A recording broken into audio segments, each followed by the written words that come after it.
Members of the Senate Committee and fellow citizens, I am the son of the cyclist. I stand before you today with the intention of sharing my concerns. Sino nga naman talaga yung dehado doon? Of course, my father. He chose to forgive the man kahit na siya yung nagrabyado. Actually, I didn't know na pupunta pala yung father ko dito. He doesn't want me to be here because he fears that baka anong mangyari sa akin or to my brothers and sisters or even our family. And I would like to congratulate your father for raising you up to be a fine gentleman you are today. Mr. Allan Bandiola, may samaan ba kayo ng loob ng anak mo? Ang ano ko lang, sana nung mga interviews nyo kay Katunying, may iba pa, parang pansin ko lang, parang wala kayong remorse, no? Sa atin mga Pilipina, napakapagpatawad natin lahat. Di ba? Mabilis tayo magpatawad eh. Yung init ng ulo, bugso lang yan. Pagkatapos mamaya, magpapatawaran din kayo. Pero ano pong nasa loobin nyo ngayon? Kayo ba yung nagsisisi sa ginawa nyo? Tingin nyo po, may kakamali kayo? Your Honor, humingi po ako ng kapatawaran sa nagawa ko. Sa lahat-lahat ng nagawa ko po mali, humingi po ako ng kapatawaran. Yes, actually, Your Honor, kanina pa siya humingi ng pasensya, patawaran. At yung Kanina pa. Continue. At yung kay Mr. Bandiola, pinatawad ko na rin po siya sa damage ng kotse ko. Kaya nga ho kami nagkabati po. Okay na po sa akin yun. Hindi ko po sinisingil. Wala po kaming ano ni Mr. Bandiola. Nagiwalay po kami na maayos. Okay, noted. Thank you. Mr. Earl Bandiola, the son, you want to say something? Yes, Yeah, actually, I prepared something here. Sige. Ikaw ay anak ni Allan Bandiola. Yeah, opo. Tapos, hindi ka doon nagpaalam na pupunta ka dito. Hindi niya alam. Yeah, it has a story po. Actually, matatakal ko rin po dito. Okay, sige, continue.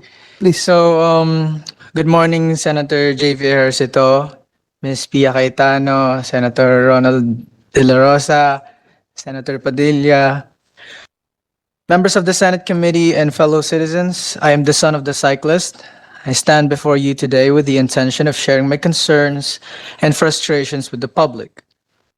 My father and mother have been incredibly supportive, both of my siblings and me, from the moment we came into this world. They dedicated themselves tirelessly to provide for our essential needs. My father never fell short in caring for us, and our entire family has worked diligently to ensure we have the quality of life we rightfully deserve. We lead a modest yet content life, cherishing our strong family bond. August 8, 2023, 10 p.m., hindi pa nakakauwi yung father ko. I was worried, and yung lola ko rin. Kasi usually 5 p.m. yung dad ko po nakauwi na sa bayan kasi yun talaga yung time na nakakauwi na siya sa bahay namin. And then she received a phone call from my father saying na nasa police station siya. And then nakauwi na yung dad ko around 2 a.m. And akala ko doon na natatapos yung lahat. Akala ko okay na. August 27, 2023, nakita ko yung video. Sinagi, binatukan, minurat, kinasan ng baril ang tatay ko. As his son, nakakapangahina. I feel mixed emotions. I was disappointed, I was mad, and I was sad. This is one of my fears that I wouldn't be able to be there when he needs help. Naturally, he would feel fearful given that Gonzales used to be a police officer and he's alone in a police station surrounded by people he doesn't even know. And sino nga naman talaga yung dehado doon? Of course, my father. He chose to forgive the man kahit na siya yung nagrabyado. I chose to speak with Attorney Fortune after seeing his post because I wanted him to motivate my father to take legal actions against Gonzales. I would like to express my gratitude to Attorney Fortune for his efforts in assisting my father and affording me this opportunity, despite the potential risks involved. However, my father had already made his decision. Nevertheless, I convinced myself that I needed to instill hope in our society and to my father. I want my father to recognize the significant opportunity in confronting Gonzales.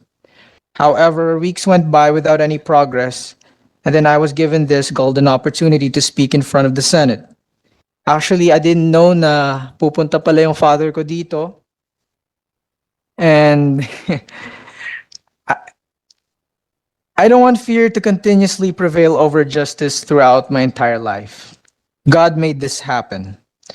I observed that the media provided Gonzales with an opportunity to express his views, whereas my father, on the contrary, was unable to share his concerns during that time with the public due to the fear that our lives might be altered and one of us could potentially face harm or even death. For me, I hold respect for the Gonzales family, but it is crucial for everyone, regardless of their wealth or status, to follow the legal procedures that apply to all human beings. The law dictates this. And resorting to threats and abuse of power should not be the approach. This is the standard process when someone is caught or has committed wrongdoing. They should express remorse, perhaps shed tears, because they have been apprehended. But what if the video had never come to light in the media? What would have transpired then? One should anticipate the repercussions of their actions. For my father, I know he's mad at me. Hindi ko alam ang magiging desisyon mo. But as your son, nire-respeto kita sa desisyon na gagawin mo. Actually, he doesn't want me to be here because he fears that baka anong mangyari sa akin or to my brothers and sisters or even our family. But I want to man up. I want to show courage. I'm still grateful that you showed us that you care for us. And I'm grateful that you are my father. Either you want to forgive him or not, I want to make sure you understand that whenever an opportunity arises or a significant societal shift occurs, it's crucial to take advantage of it. This action will help safeguard the well-being of future generations. To our senators, it is their responsibility of each and every person in the government to prove that it isn't, that our justice system is not flawed. They have to prove it. They have to defend the underprivileged and vulnerable. We exist in a society where the notion that mayaman lang ang may hustisya is becoming all too common, and I've grown wary of it. As a member of the younger generation, we are wary of this state of affairs.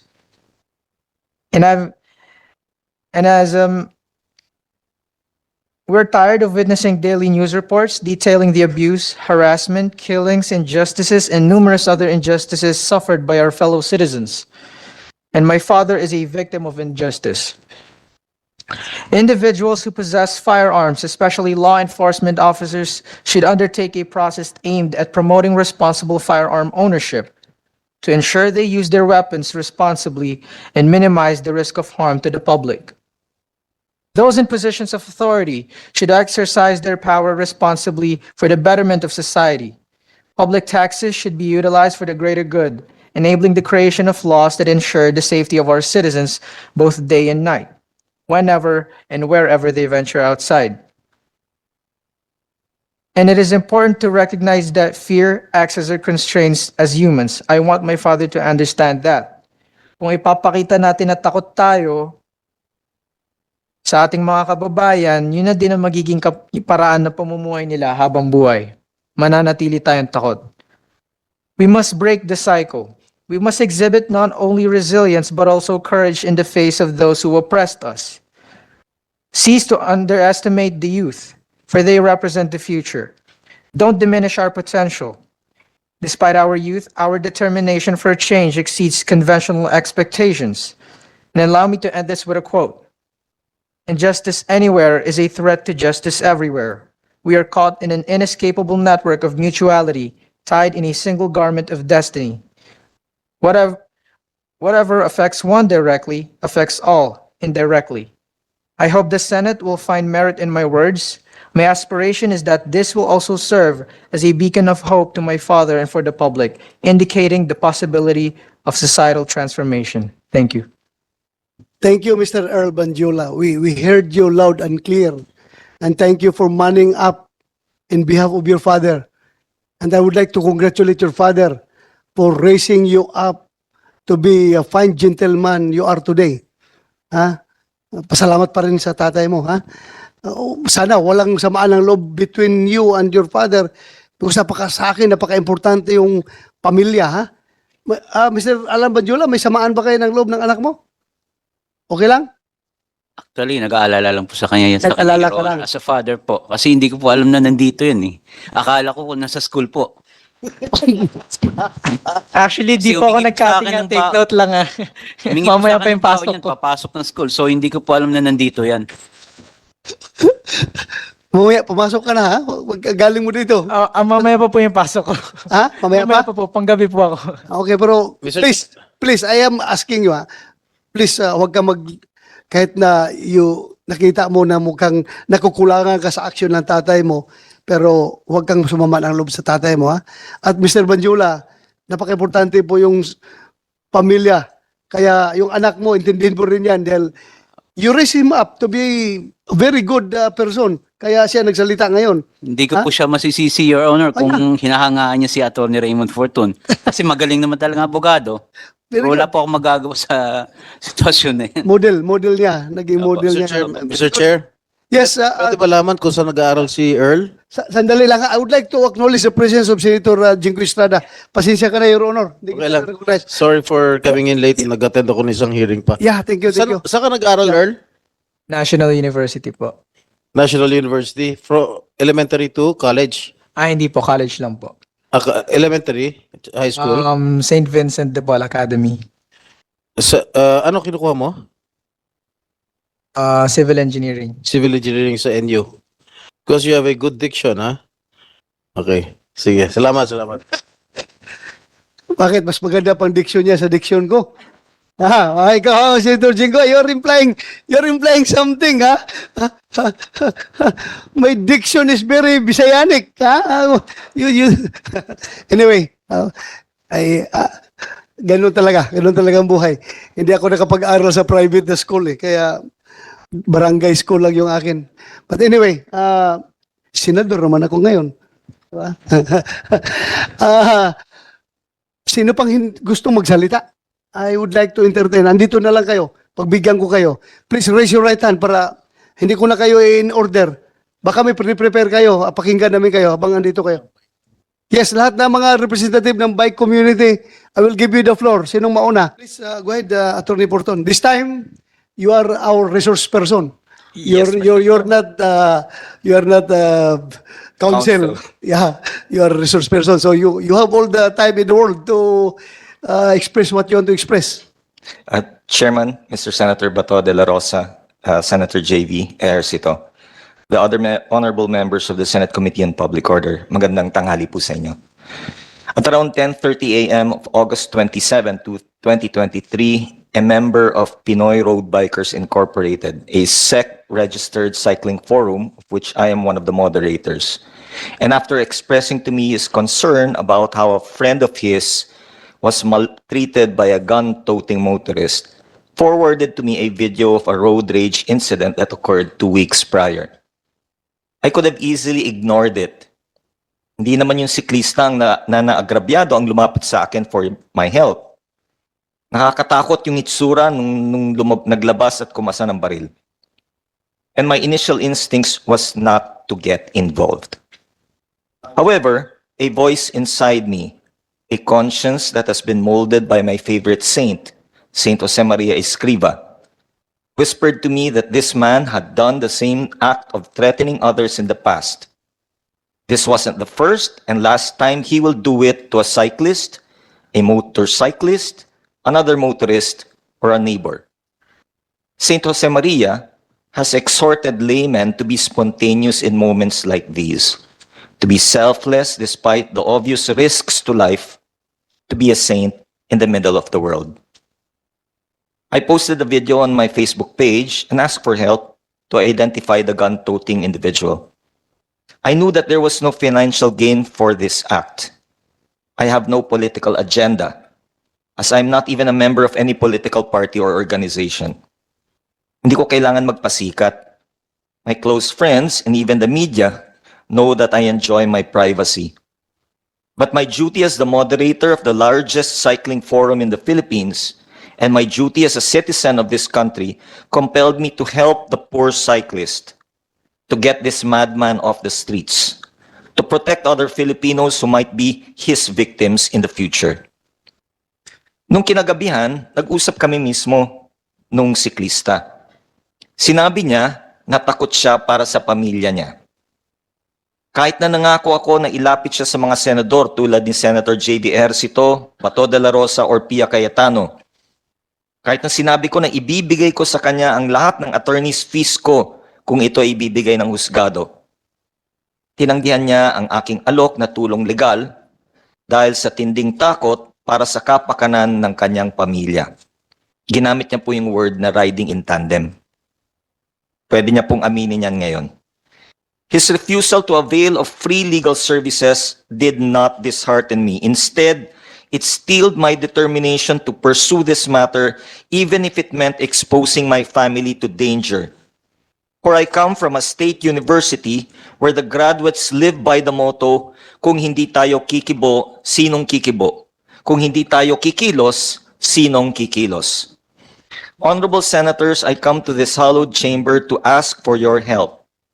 Yes, you do have the power to conduct investigations to ferret out the truth not only on what happened between Allan Bandiola and Wilfredo Gonzales on August 8, 2023, but also to find out from where Mr. Gonzales acquired the temerity to pull out and cock his gun on an unarmed cyclist.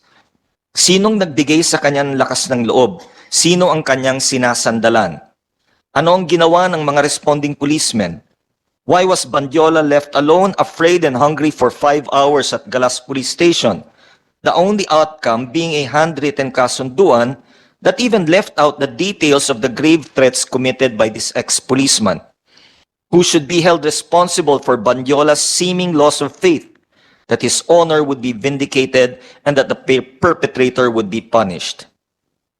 As a Filipino citizen, I ask the honorable senators to see if our laws need to be amended to ensure that only those who are psychologically fit would be given guns, to increase the penalties for gun holders who are found to have misused the guns they have been privileged to possess, to provide for funds to increase the number of closed-circuit televisions in all barangays for the protection of all, and to instill upon the Philippine National Police to live by its promise, quote, to serve and to protect, close quote.